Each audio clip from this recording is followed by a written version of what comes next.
Finishers and factions catching action. Hi there, I'm Adam. Welcome to another episode of Finishers and Factions, and on this episode we're going to be reviewing Saturday night's main event from Saturday the 25th of January from San Antonio, Texas, out of the Frostbank Stadium. And as always, I've got my co-host Rich. Rich, how are you doing? I'm not too bad, mate. How are you? Yeah, all good, mate. I'm all good. We've got an old school show, feel for Saturday night's main event, as some classic fans would know.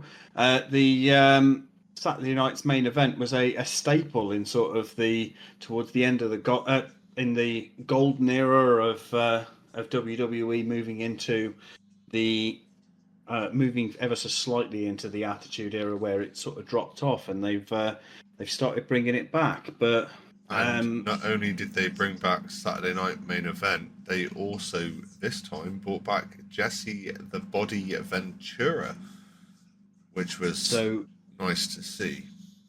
Oh, it was a complete blast from the past. I mean, Jesse Ventura is known as a wrestler and still practicing politician to this day. But he also served in the U.S. Navy as a Marine at one point. But he has been a very busy boy, and yeah, just really nice to see some of the old stars. I mean, one of the old stars we saw in attendance on this show was the $1 Million Man, Ted DiBiase. And it was Senior. Not his first appearance on a Saturday Night Main Event. He was on 7 of the original runs of them. So it was definitely nice to see him home on the Saturday Night Main Event this week. And in fairness, he wasn't the only legend in place on this show. We see throughout the show we're treated to some absolute highlights of Hall of Fame, plus we got to see fanatics and Ted DiBiase. We got to see Jesse Ventura. We got to see Alundra Blaze. Mark Henry was in the building. We got 2 massive Hall of Famers right there himself. Yeah, we saw Hacksaw Jim Duggan, as well as Dory Funk Jr. Yeah, from WrestleMania 2. So that was a nice big blast of the past. Another Hall of Famer we saw as well was HBK, the Heartbreak Kid, Shawn Michaels. Yes, we certainly did. And we also saw Arn Anderson and Tully Blanchard, the Brainbusters. It was nice to see them come back in as well. It was. They spent a bit of time outside of WWE as well. Arn Anderson and Tully Blanchard spent some time over in AEW at one point, both under contract there for a couple of years. Before now, they're not really under contract anywhere. They just sort of make random appearances as and when. As you mentioned, AEW, one of the other Hall of Famers that was there this evening, Mark Henry, he was under contract with them at one point. Is he still under contract with AEW, or is he not doing any work with them at the moment? You know, he does a lot of work with a fellow wrestling podcast full of absolute legends, being Busted Open Radio, is where he seems to spend a majority of his energies now. I don't think he's still under contract for AEW. Brilliant. But yeah, we had as well. I mean, the entire feel of this Saturday night's main event was old school. The ref uniforms were old school. Even the announcement microphones were the old style microphones that came down from the ceiling. It was nice to hear that sound again as well. That they have those very unique audio qualities, some of those older mics, and it was nice to hear that sort of raspiness from them as well. Yeah, 100%. And I mean, the first time we heard it was the challenger and champion announcements from our first match, which was the women's heavyweight championship match between Nia Jax and Rhea Bloody Ripley. Oh, yeah. And this was a match that you were particularly excited to see. It was, purely because I love watching Rhea wrestle. She's a very talented wrestler, but I've been really enjoying watching this Nia Jax heel run. Like we've said in the episode for SmackDown yesterday, you know, she does it very, very well, and she carries on doing it into this match. But she hits Rhea Ripley before the introductions have even finished. Yeah, it drops a Glasgow kiss on Rhea Ripley during the announcements, and the ring is having to be right off. Oh, 100%. But the match gets started. I mean, as we would have expected from these absolute titans of the women's division, it was a brutal match. There was nothing left unsaid or undone as it goes. I mean, Rhea Ripley had a huge Samoan drop. A huge Samoan drop done to her by Nia Jax, and I mean, at one point there was some kind of like they referred to it as a code red, which almost looked like a standing sunset flip. Well, Rhea's quite lucky. You know, this is the same city that she ran the Royal Rumble in 2023. She's always done quite well when she's been in San Antonio, so for her to carry on strong going into this match, especially with, you know, the Rumble coming up, you needed to keep her as strong as she has been, but you've also got to still try and build Nia in a strength as well, because this story is far from over.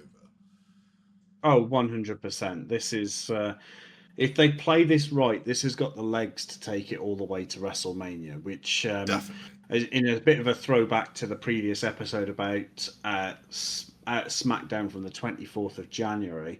I mentioned that obviously there was a Tiffany Stratton promo during that particular episode of SmackDown, where Tiffany was basically making it out like she was the only choice, but I suppose she's sort of right in that sense. If WWE play it right and get the legs off the current feud between Nia Jax and Rhea Ripley.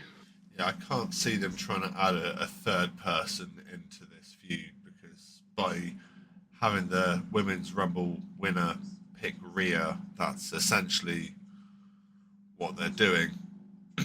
Or are they going to have someone try and make an alignment, have the women's Women's Rumble winner, that's a bit of a mouthful, try and make an alliance with Nia Jax to sneak Rhea's title out from underneath her? Yeah, I mean, just wrapping match one up from here, I think Rhea retains the title for this in this match with a riptide to absolute rapturous applause. It wasn't just the riptide she hit though. Like we said, she hit a code red at some point. She hit an electric chair at one point. You know, she was hitting power bombs from the second rope. Her and Nia, they went to war, and I think just the riptide was the icing on the cake, so to speak. That was the cherry on top. 100%. 100%. The good thing about one of these types of shows, or good and bad, is that all of the story development is done in the ring. So there isn't a lot of promos to bulk out the show or anything like that. But we move on from the Women's Heavyweight Championship match to the Men's Intercontinental Championship match between Sheamus and Bron Breakker. Now, I've got a statistic for you. Oh, is it the same one as me though? I think so. Are you? I think I'm going to sneak it out from underneath you. This is the first time since 1992 that the Intercontinental Championship has been defended on Saturday Night Main Event, and that match was between the Heartbreak Kid himself, Shawn Michaels, and the British Bulldog, Davey Smith. Yeah, so that was the same bit of trivia that I was going to throw in there. So I'll have to try and find some other trivia. I'll have to try and find some trivia somewhere else in this episode to throw in there. But yeah, a few more tales of the tape here for it. As we've highlighted and the commentary team highlight constantly, Sheamus has found the Intercontinental Championship to be one of the most elusive championships in his career, as it's the only one he has not won yet. I have some more stats for you. Kind of. I was going to try and bulk this out, but I got slightly sidetracked by Call of Duty. So Sheamus has won the WWE Championship 3 times. He's won the World Heavyweight Championship once. He is a 3-time United States champion, a 5-time tag champion, a 2012 Royal Rumble winner, and he is the 2015 Mr. Money in the Bank. Yeah, so the odd thing about all of those stats is that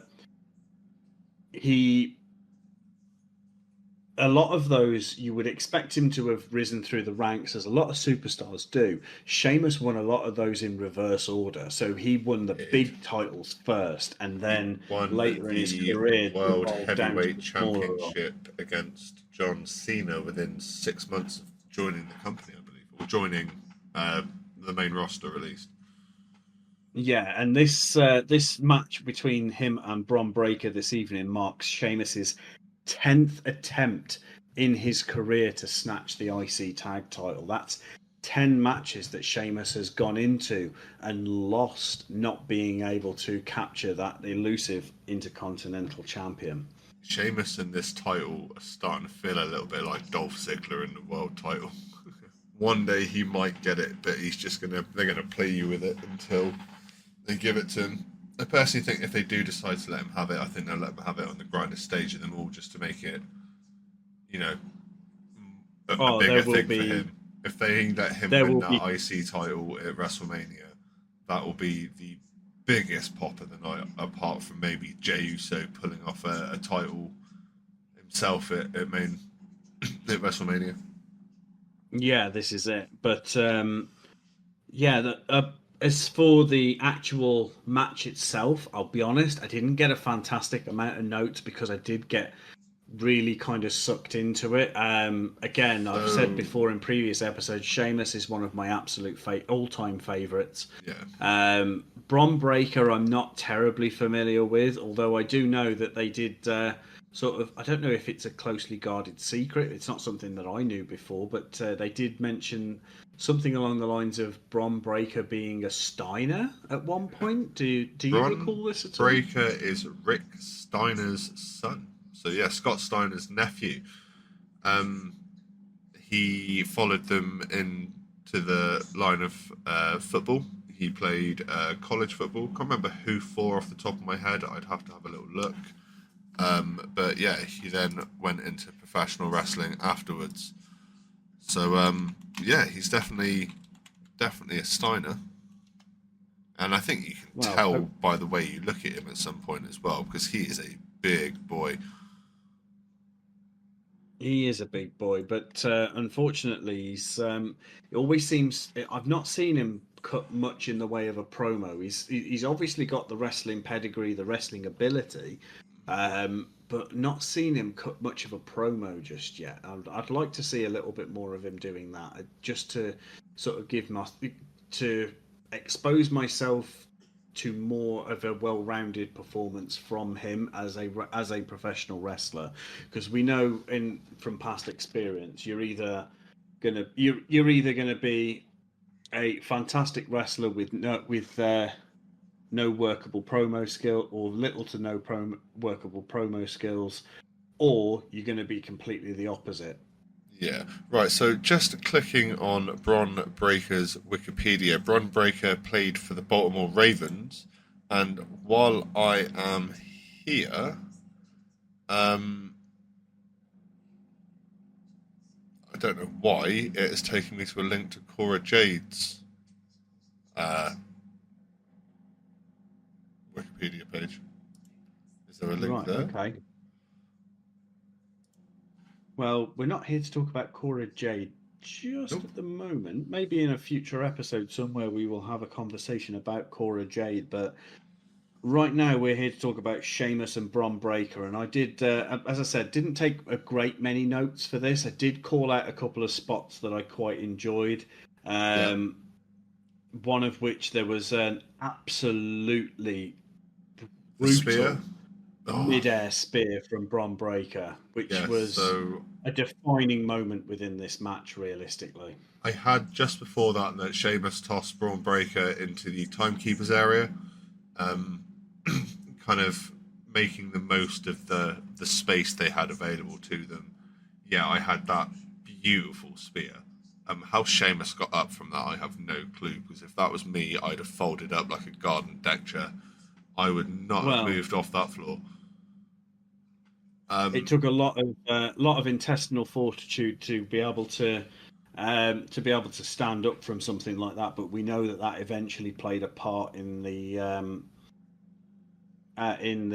overall result of the match, as it seems that during that spear, Sheamus may have potentially injured some ribs or done some kind of internal damage to himself, which ultimately led to an unsuccessful challenge on this match. He did manage to get some payback of himself, though. He hit Bron Breakker 16 times in the chest when he had him tangled up in the ropes.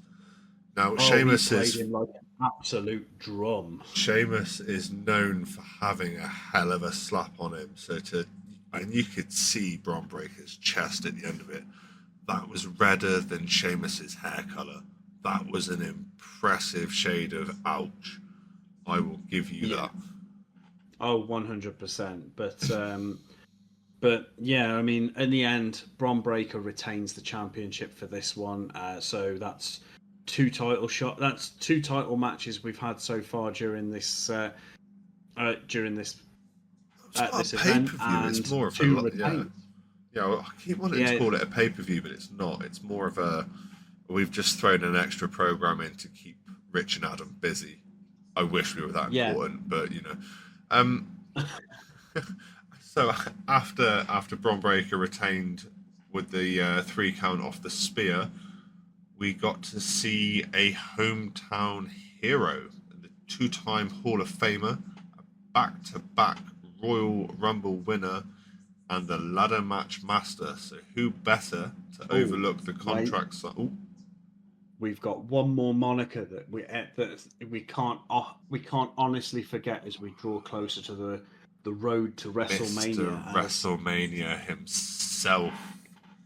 This is a guy though that has that many nicknames that if we were to write a book, we'd need a couple of notepads. Over his career, he's had a fair few. But 100%. This was the in-ring contract signing for the WWE Championship match in Indianapolis on Saturday, the 1st of February at the Royal Rumble, between Cody Rhodes and Kevin Owens, with Shawn Michaels moderating the contract signing. And he's definitely looking older than he used to. This HBK is it. is definitely. We know he's getting on a bit, but Jesus, he looked at it, and after his entrance, that poor guy was gassed. Yeah, 100%. He doesn't do anything close to the amount of activity he used to be able to do. I mean, we're long past the point where HBK is dressing up as Shane McMahon doing a stupid dance in the middle of the ring that probably would lead him into some kind of asthma attack if he tried to do that now. Or a lawsuit. And he's not too far past the point of being able to sweet chin music Stan in the middle of the corridor, or just to prove how controversial he truly is. Poor Stan. But poor Stan. Stan was never the same. Never the same after that. No, he wrote a letter to his favourite rapper, and it all went downhill from there. Yeah, this is it. But yeah, I mean, HBK starts his little pre-contract signing promo by taking a jab at current SmackDown GM Nick Aldis. There's a reason I've said current, because I've seen a rumor that Nick Aldis potentially could be being replaced as SmackDown GM. I'm not 100% sure why. I don't believe this is anything to do with Nick Aldis's performance, as he was previously NXT GM. He's then done a really good job within NXT to then move on to SmackDown. I'm not sure what Nick Aldis's future is after this, if this rumor turns out to be true, but I've heard that he could be being replaced by the whole effing show. RVD, Rob Van Dam, could potentially be coming in as SmackDown general manager if this rumor pans out to be true. But I've only seen it once. Say it was Teddy Long. No, afraid not. I don't think there's enough superstars to fit the tag team challenge that Teddy Long will inevitably come up with, player. Holla, player. But one thing I noticed about this once HBK had his little moment in the sun was the first person he bought out wasn't the current official WWE champion, being Cody Rhodes. He bought out Kevin Owens first, which I thought was an interesting thing to do. I think if he'd have bought Kevin Owens out second, then that potentially could have led to some animosity and say, well, why are you bringing him out second? And I was going to say, there was some ego scratching going on there. It was just to shut Kevin Owens up, which 100%. You would have thought with the, after the slapping he got last night on SmackDown from Jimmy Uso, that his mouth would be quite so big today, but nope. It was definitely Kevin Owens was back up to his normal standard. Yeah, this is it. But and he got booed hard again. Yeah, I mean he is going to. It's going to take a while to shake this heel persona off once he's had his time with it. But at the moment, obviously the contract signing was to make the match stipulation official, which was that they were to both surrender their titles to have them suspended above the ring for a ladder match where in Indianapolis on Saturday they will compete in a standard ladder match where the idea is that they remove both title belts from their suspension above the ring to walk out undisputed WWE champion. Yes, so obviously, with a ladder match, there are no disqualifications, count out pinfalls or submissions. The only way to win this match is to climb the ladder, retrieve both titles that are hanging above the ring. And my favourite part about the ladder match, ladders can and will be used as a weapon. Yeah, 100%. It is for all intent and purpose a no disqualification zone. It's there's very little that doesn't go in a ladder match in WWE, as we have seen so many times in the past. I'm looking forward to seeing Kevin Owens being put through a ladder. So much. Rubbing my hands with excitement. Cody shows a lot of maturity in this promo, signs the contract, no issue. And this is going to come as a surprise to absolutely nobody. Kevin Owens that seems to kick up the most amount of fuss about getting this contract signed, and honestly, I think Kevin Owens he just comes across as very bitter and I mean, Shawn Michaels even says that he comes across as jealous, doesn't he? So, 100%. I mean, Cody Rhodes calls Kevin out for making it all about him. That Kevin's just bitching about lost friendships. He for all the times that Cody's fans have been called crybabies. This entire promo seemed to reek of Kevin being a bit of a Kevin crybaby. I'm not going to lie. Kevin was acting like a Karen. Let's put it that way. Yeah, but one thing I did quite enjoy was KO's references to um, KO's references to even the time when Shawn Michaels lost his smile back in the Attitude Era, where he literally took his toys at one point and went home. Wasn't the only one, was he, Mr. Hulk Hogan? Or there was an occasion where even Stone Cold Steve Austin refused to turn up at a TV taping at one point because of a match decision. But at least with that one, I can understand the reasoning behind it. Oh yeah, of course. But yeah, Kevin Owens finally signs it, plants it firmly in Shawn Michaels' chest, which I think sort of just showed Shawn Michaels' age. There, wasn't he? Oh, 100%. But it showed Shawn Michaels' age at that point, because had this been a Shawn Michaels in his prime, he would have kicked the living shit out of Kevin Owens. All starting with that striking of the band, and probably would have asked a 3-word question first. Are you ready? Not a question it's not a question that Shawn Michaels asks. That's a Triple H question. That's a Triple H question. I'm sure there's been a few opportunities in the times over the years that Shawn has managed to creep that one up. Yeah, this is true. But in the closing moments of this contract signing, as per the stipulation, both belts are surrendered and suspended above the ring in preparation for the ladder match in Indianapolis on Saturday. Kevin manages to work.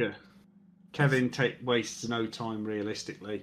Manages to insult everybody in the ring, as only Kevin Owens can. Well, yeah, but he then also had the fucking balls on this guy, I tell you, to snub a handshake from Shawn Michaels. Now, I would personally quite enjoy shaking Shawn Michaels' hand, but to have the balls to snub it, and then to have a pop shot at Cody afterwards, so works a cheap shot to Cody, and then adding insult to potential injury. He keeps adding layers of dickheadness to this character, doesn't he? It's like an onion. Oh, 100%. Extra layer every week. But he tries a package pile driver, but this time he's trying it to the Heartbreak Kid himself. But I'd like to say that would have some repercussions, but I don't think there is enough pain meds in a retirement home for Shawn Michaels to have one last match. Well, I don't think I want it either.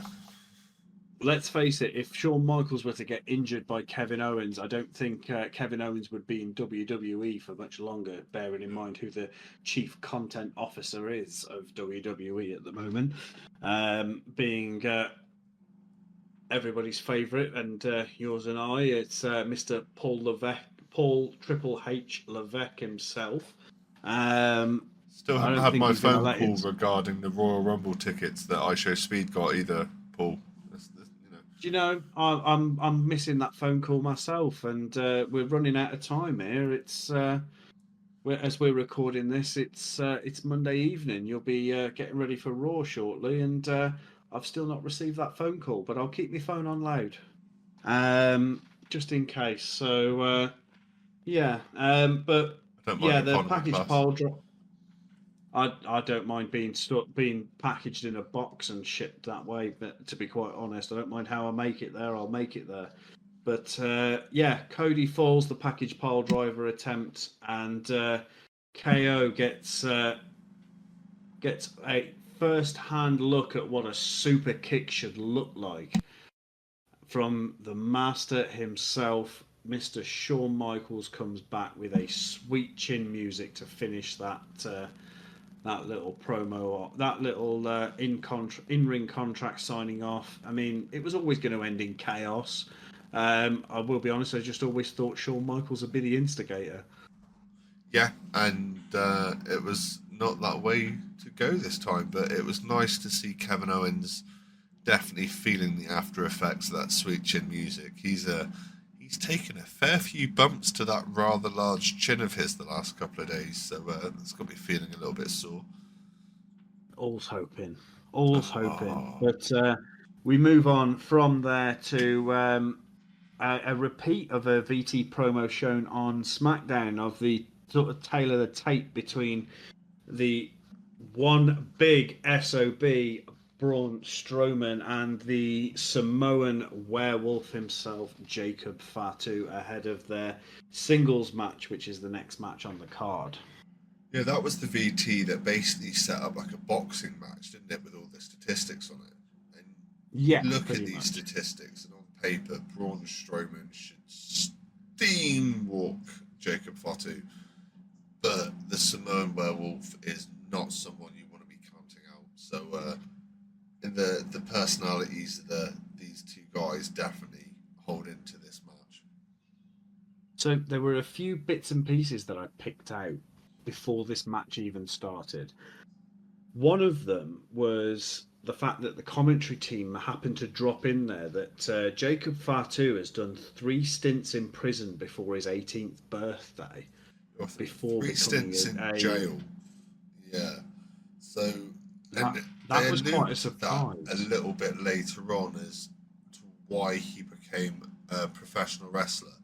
So he did 3 stints in jail before he was at 18. He basically worked out that if he went and joined the family business of being a pro wrestler, he could beat people up legally and not have to keep going back to jail, because after the last time he came out of jail, he was homeless, sleeping on a mattress, which, you know, for some homeless guys is a privilege, I suppose, to have a mattress. But, you know, he was definitely chose to go straight, and he's definitely bettered himself working his way into the WWE. Yeah, this is it. But the other bit that I sort of cherry picked out of Jacob Fatu's entrance, we mentioned it. Ula Fala type thing he was wearing when he entered, or no? Yeah, I sort of saw it as a sort of a combination between a lei, which you see in Hawaiian culture as being a symbol of welcoming and being quite a hospitable thing to do, and the Ula Fala that we saw in Tribal Combat on the first episode of Raw in Netflix era that Roman Reigns and Solo Sikoa have been scrapping over recently. It was a bit find of an at the detail. Start of our podcast library. Yes, 100%. But the Ula Fala looking type thing that Jacob Fatu walked out wearing that nobody seemed to mention. None of the commentary team seemed to pick up on it, but it was something that really stuck out at me, and I'm sort of glad that it sort of stuck out at you as well. It's made me feel a little bit better about bringing it up, whether it was just a detail that was throwaway. Because another throwaway detail to do with that is Jimmy Uso is wearing one when he enters the ring for his match a little bit later on. Wow. If you notice, I thought it was because they where Jacob Fatu was saying that Braun Strowman needs to get in where he fits in on the way to the ring. I guess they used it to put a microphone in without having to physically give him a microphone or clip one onto him that he'd have to take off on his entrance. So obviously, at the end of his entrance, when he takes it off and he puts it at the side of the ring, the microphone is in it, so it's already turned off. It's just ready to go. Yeah, true. But yeah, those were the two details that I picked out before the match, and then sort of moving into the match, it was a very hell of a match, wasn't it?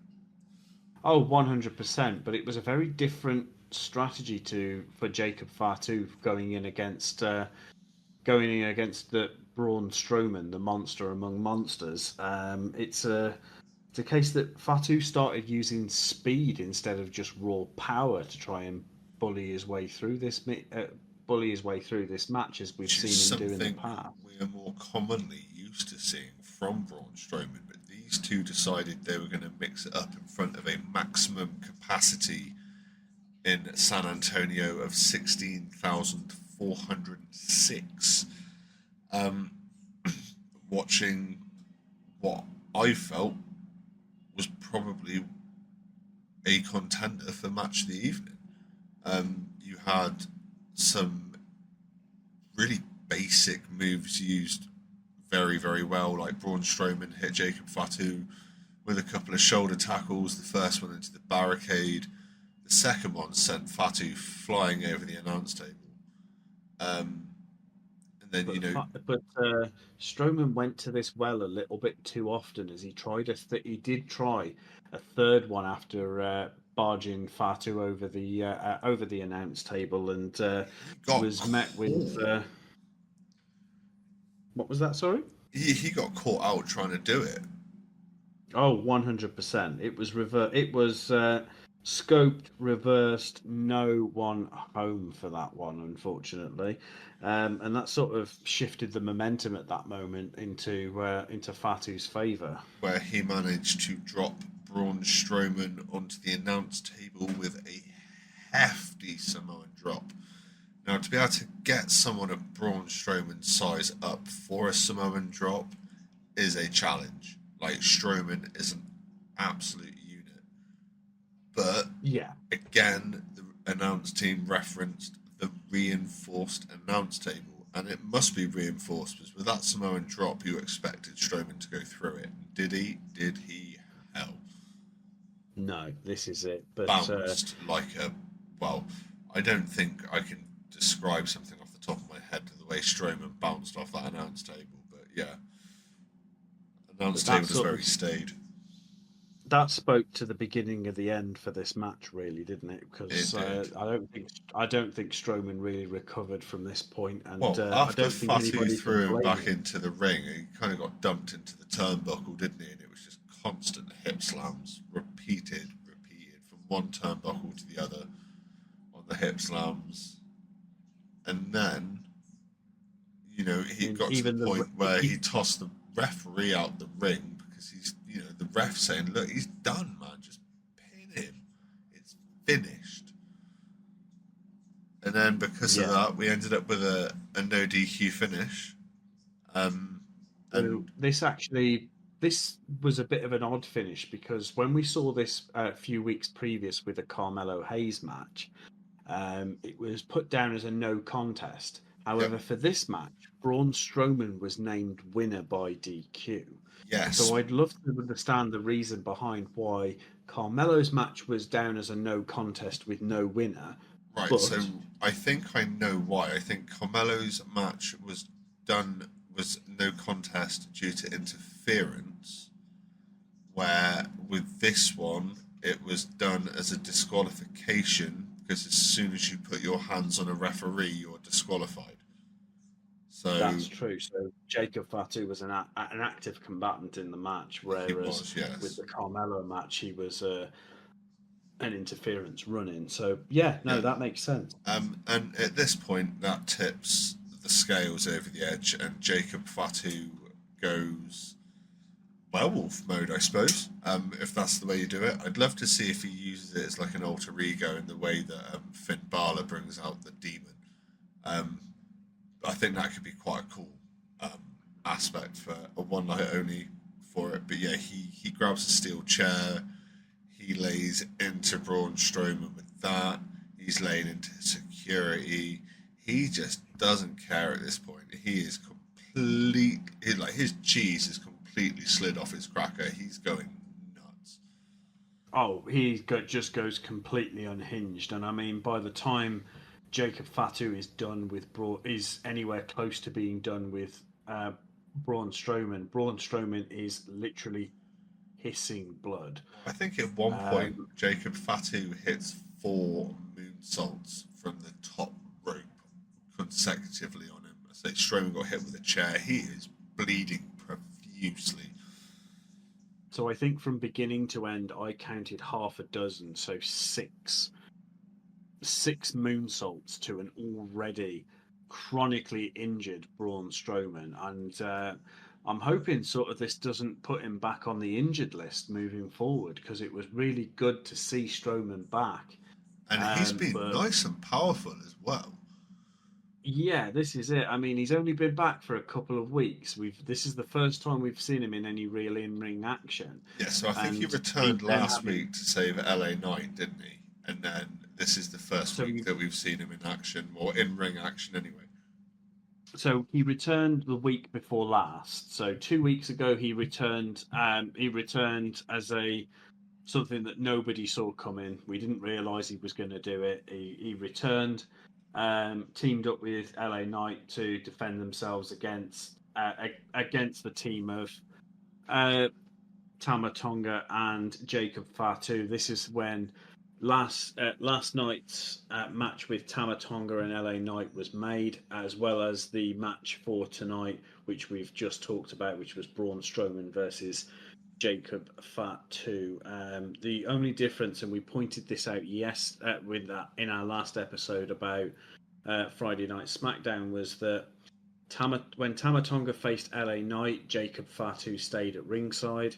It was not the same case for Tama Tonga with Jacob Fatu facing Braun Strowman, which I found quite interesting. Although Tama Tonga did end up in ring and at ringside trying to basically peel Jacob Fatu away from Braun Strowman in an attempt to show some kind of mercy to the poor guy.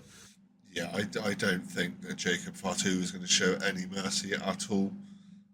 He is building one hell of a character, a ruthless heel, which I think we need something along the lines of what we're getting with Tama Tonga and Fatu. It reminds me very much of a young Shield, where they are just coming in and fucking shit up because they can.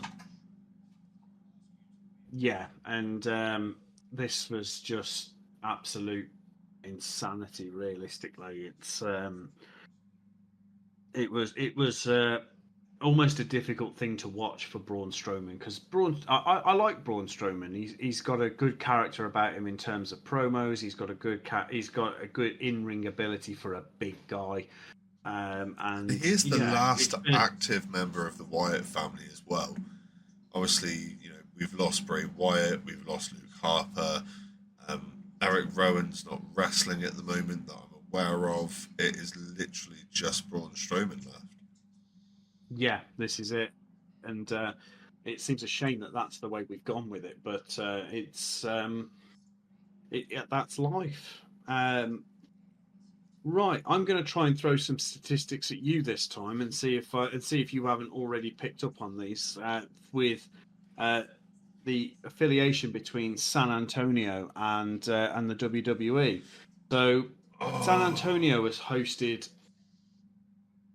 4 Royal Rumbles over the course of the Royal Rumble being an event. The first one being in 1997. 10 years later in 2007, another 10 years later in 2017, and then just a few short years later in 2023 was the last time San Antonio hosted a Royal Rumble event. Yep. And not Rhea only that, Ripley won the women's event, and Cody Rhodes won the men's Royal Rumble in the last one to be held in San Antonio. Wow.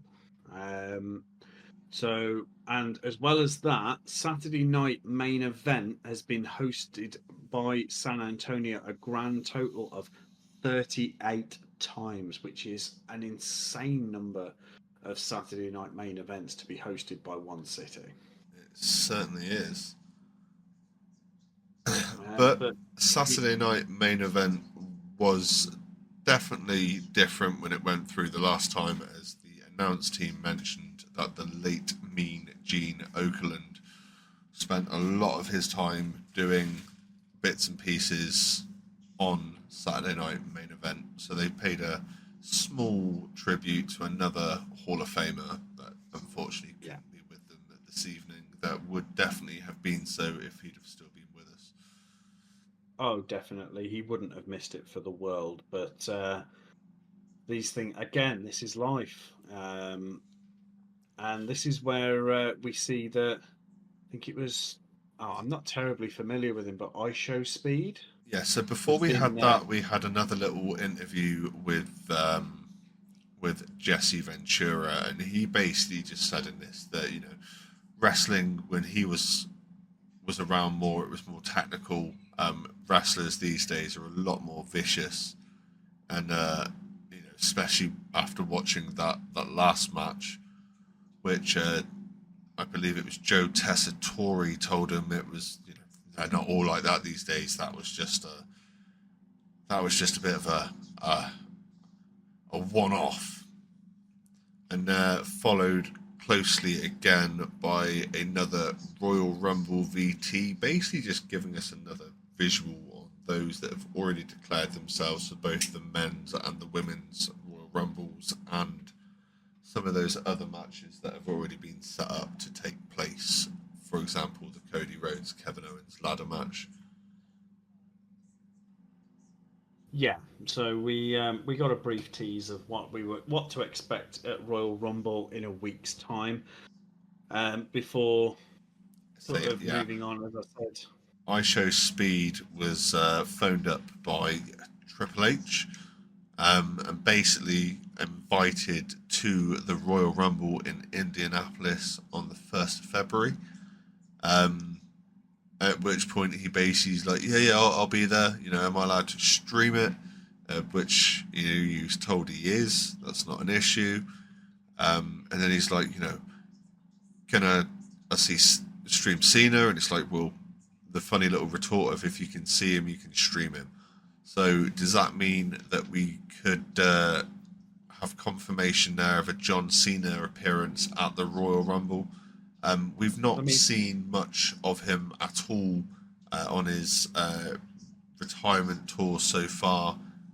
As far as I'm aware, we've not had him in any in-ring action at all. I don't actually think we've seen him on the Netflix era, have we?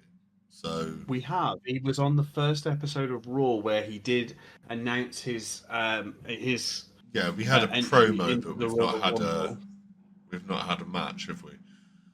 No, we haven't had they've seen no in-ring action from Cody Rhodes as of yet. Not Cody Rhodes, John Cena as of yet. But someone we have seen some in-ring action for in recent weeks is Jey Uso, and we see it again in the main event match. I mean, this was actually a surprisingly short card for a more premium event. Realistically, with WWE, especially considering SmackDown the night before was a 7-match card, to only have 4 matches on the card for this event was actually a little bit underwhelming. I think the quality of match we got over the quantity of matches made it just the right fit. I know for me personally, I really enjoyed watching this overall program, but the 4 matches I think was just enough, to be fair. It didn't have too much kind of given at us. There wasn't too much information to digest. You know, it's taken a little bit of, you know, extra off next week or this week's programming with Monday Night Raw, NXT, and SmackDown leading into the Rumble. I think it was timed nicely, to be fair. Yeah, it was. It was very nicely laid out. But yeah, we went into this main event match. This was for the World Heavyweight Championship, currently held by the Ring General Gunther, and being challenged for by main event Jey Uso. Now, one last set of statistics from me. Gunther has currently held the World Heavyweight Championship for 165 days. He's also held the Intercontinental Championship at one point, and he held the NXT Championship as well. So In total, Gunther has spent over 4 years as champion, which is 80% of his tenure with WWE.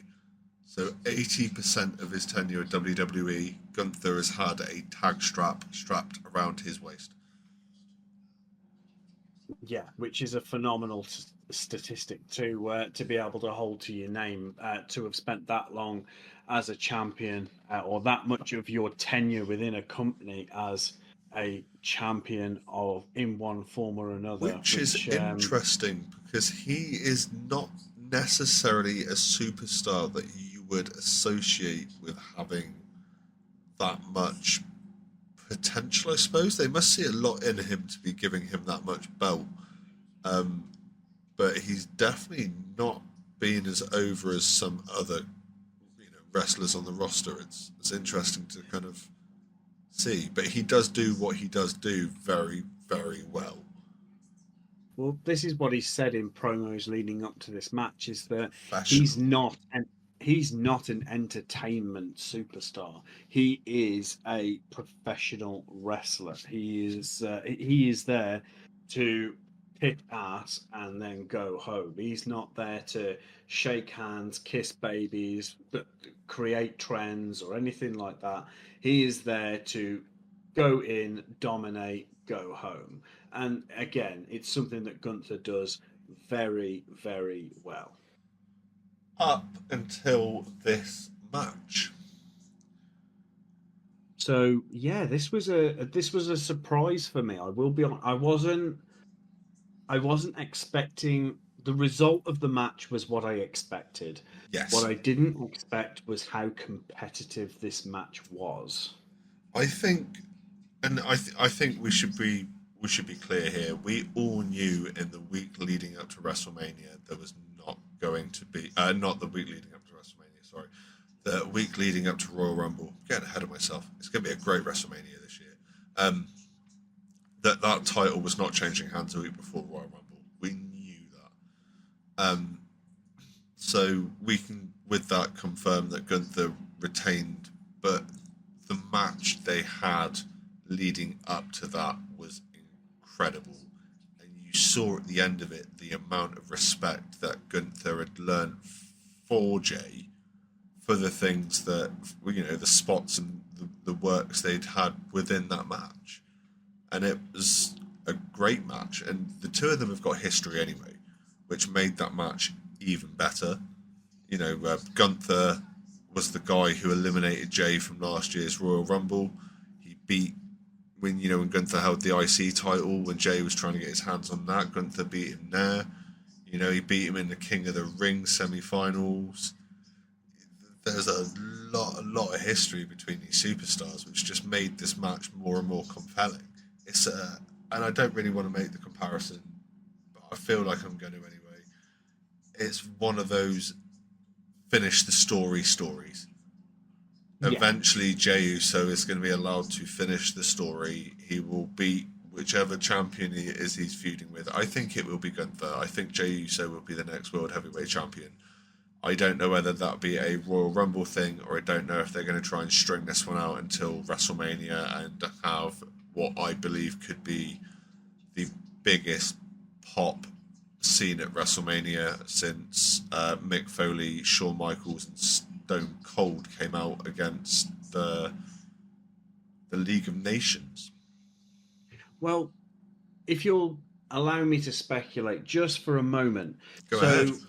We already know, so from this match, we know that unfortunately Jey Uso is unsuccessful in defeating Gunther in this match. After an absolute brutal war of a match, Jey Uso does not pick up the title. So he unfortunately is unsuccessful at beating Gunther yet again.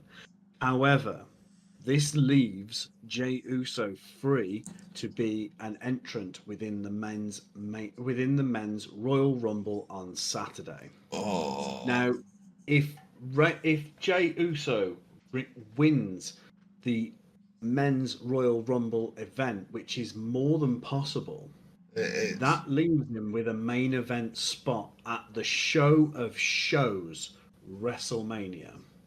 And if we are realistic, we know that following on, if Jay walks out of Royal Rumble with the 2025 Royal Rumble winner title to his name, that the likelihood is that he may well choose Gunther as his opponent going into WrestleMania, which keeps the story going.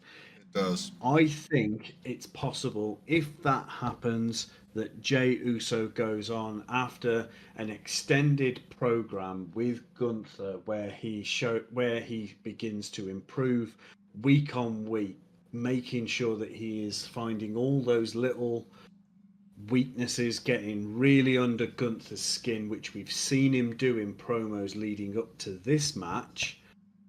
It's a possibility that we could see Jey Uso's first World Heavyweight Championship reign begin at the Show of Shows, and and score one of his first wins over Gunther.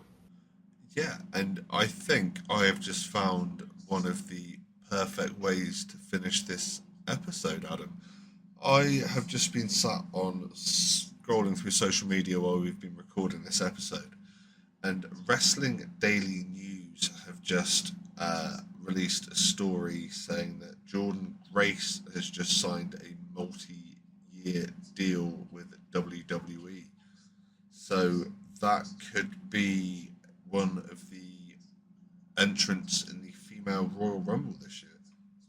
So Jordynne Grace, I believe, has not long vacated a title in TNA, which is a bit of an odd move considering TNA's